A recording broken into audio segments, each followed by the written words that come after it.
55వ division చెల్లా శకుంతల గారు అయితే ఇక్కడ సిపిఐ పార్టీ నుంచి పోటీ చేస్తున్నారు. మేడం చెప్పండి, ఇక్కడ ఏ విధంగా ఉంది పోలింగ్? చాలా దారుణాలు జరుగుతున్నాయండి ఇక్కడ ఎన్నికలలో. లోపలికి ఇంతకు ముందు ఉన్న మాజీ కౌన్సిలర్ గారు మొత్తం వెళ్ళి అక్కడ లోపల క్యాన్వసింగ్ చేస్తున్నారండి. చాలా దారుణాలు జరుగుతున్నాయి. ఏదైనా అంటే పోలీసు వ్యవస్థ మా వైపు ఉంది అన్నట్టు చాలా దారుణాలు చేస్తున్నారు. మాకు ఎదురు తిరుగుతున్నారు, వాళ్ళని కూర్చుంటున్నారు, మా టెంటులు తీయమంటున్నారు, మా చైర్లు తీయమంటున్నారు. చాలా చాలా దారుణాలు జరుగుతున్నాయండి. ఓట్ అంతా వన్ సైడ్ క్రాసింగ్ చేపిస్తున్నాడండి. ఇక్కడ నుండి చాలా ప్రచారాలు చేస్తున్నాడు. లాస్ట్ టైం కూడా ఎమోషనల్ బ్లాక్ మెయిల్ చేశాడు, జనాలందరికీ తెలుసు. అంతకుముందు ఎమోషనల్ బ్లాక్ మెయిల్ చేశాడు. ఇప్పుడు కూడా అదే ప్రభావితం చేయాలని జనాలందరి దగ్గరికి వెళ్ళి నేను చనిపోతా, నాకు వెయ్యండి ఓట్లు, నా అభ్యర్థికి వెయ్యండి అని చెప్పి బ్లాక్ మెయిల్ చేస్తున్నాడు. చాలా దారుణాలు జరుగుతున్నాయండి. మేమందరం కూడా పాపం మేము అందరం కూడా నిస్సహాయంలాగా చూస్తున్నాము. మేము పోలీస్ కంప్లైంట్ ఇద్దామని వచ్చి కూడా వాళ్ళు మమ్మల్ని వెళ్ళిపోమంటున్నారు. అధికార పార్టీ కాబట్టి మమ్మల్ని మరీ దారుణంగా చూస్తున్నారు. వన్ సైడ్ జరుగుతుందండి ఇక్కడ. వన్ సైడ్ ఓటింగ్ జరుగుతుంది, క్రాస్ ఓటింగ్ జరుగుతుంది.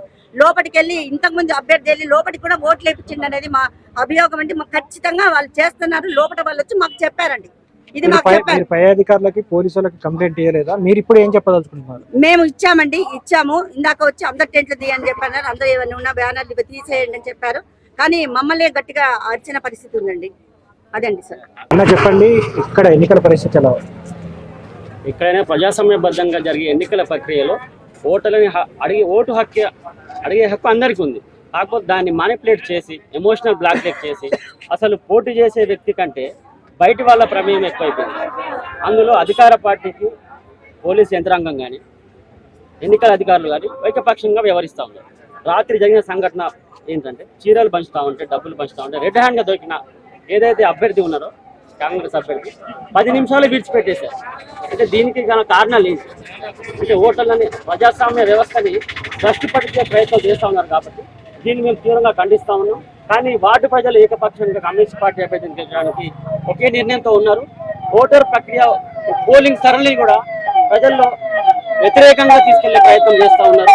జరిగిన పోలింగ్ సరళిని బయట ఉన్న వ్యక్తులకి వేరే ఏదైనా ప్రచారం సిపిఐకి తక్కువ పడ్డాయి, కాంగ్రెస్ ఎక్కువ పడ్డాయి అనే విషయాలని వాళ్ళ మానసిక వేదనని గురించి ప్రయత్నాలు చేస్తూ ఉన్నారు. దీన్ని తీవ్రంగా ఖండిస్తూ ఉన్నాం. డబ్బులతోనే కానీ లేకపోతే భయాందోళన వాతావరణం సృష్టించి ప్రజల హృదయాలను దోచుకునే కమ్యూనిస్ట్ పార్టీ నుంచి ఎప్పటికీ వేరు చేయలేరు. ఇది కమ్యూనిస్ట్ పార్టీ గడ్డ. ఇక్కడ ఎగిరేది ఎర్ర జెండా. కాబట్టి ఎవరు ఎన్ని ప్రయత్నాలు చేసినా, ఎవరైనా డబ్బు సంచులు తీసుకుని వచ్చినా, చీరలు పంచినా, ఏం చేసినా ఇది అంతిమంగా 55వ డివిజన్లో జరిగే విజయం ఎర్ర జెండా కమ్యూనిస్ట్ పార్టీ. తిప్పారాం ప్రసాద్ అనే నేను ఇదే 55వ డివిజన్ మొట్టమొదట 2000 సంవత్సరం నాడు మున్సిపాలిటీగా కొత్తగూడెం ఏర్పడినటువంటి సందర్భంలో ఇందు మూలంగా నేను చెప్పబోయేది ఏంటంటే గడిచిన 4 మున్సిపల్ ఎన్నికల్లో కూడా ఈ యొక్క వార్డులు 23 అయితే ఏంటి, 29 అయితే ఏంటి, 7వ వార్డు అయితే ఏంటి, ఇవాళ 55వ డివిజన్గా రూపాంతరం చెందినటువంటి డివిజన్ కూడా ఖచ్చితంగా గెలవబోయేది ఎర్ర జెండా.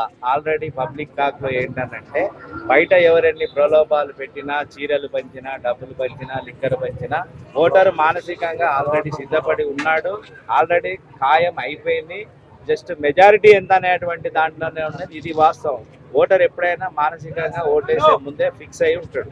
అతను నువ్వు ఎన్ని చేసినా ఇంకోటి ఇక్కడ మేము చెప్పదలిచింది ఏంటంటే మీరు ఇవాళ ఎవరో అభ్యర్థి వచ్చి ఆ వార్డు మూలకుంటే ఈ వార్డు వాడికి పరిచయమే లేడు. ఇక్కడ 30 ఏళ్ల నుంచి వాళ్ళ నాన్న స్వతంత్ర సమయంలో 3 సంవత్సరాలు జైలుకు కూడా వెళ్ళిన సందర్భం ఉంది ఆ కుటుంబానికి. కాబట్టి ఏంటంటే చెల్లా భాస్కర్ 30 సంవత్సరాల నుంచి ప్రజలకు ఎన్నో పనులు చేసిండు. ఇంట్లోంచి బయటికి రాకపోయినా పిల్ల 10th క్లాస్ అనగానే ఎంఎటే సర్టిఫికెట్, ఇంటర్మీడియట్కి వచ్చిందంటే ఇంకో సాయం చేయడం, రేషన్ కార్డు అంటే అధికార పార్టీ లేకపోయినా కష్టపడి ఎంఆర్ఐ రేషన్ కార్డు ఇప్పియటం, ప్రజల మధ్యలో ఉండి ప్రజల మన్ననలు పొందిన చెల్లా భాస్కర్.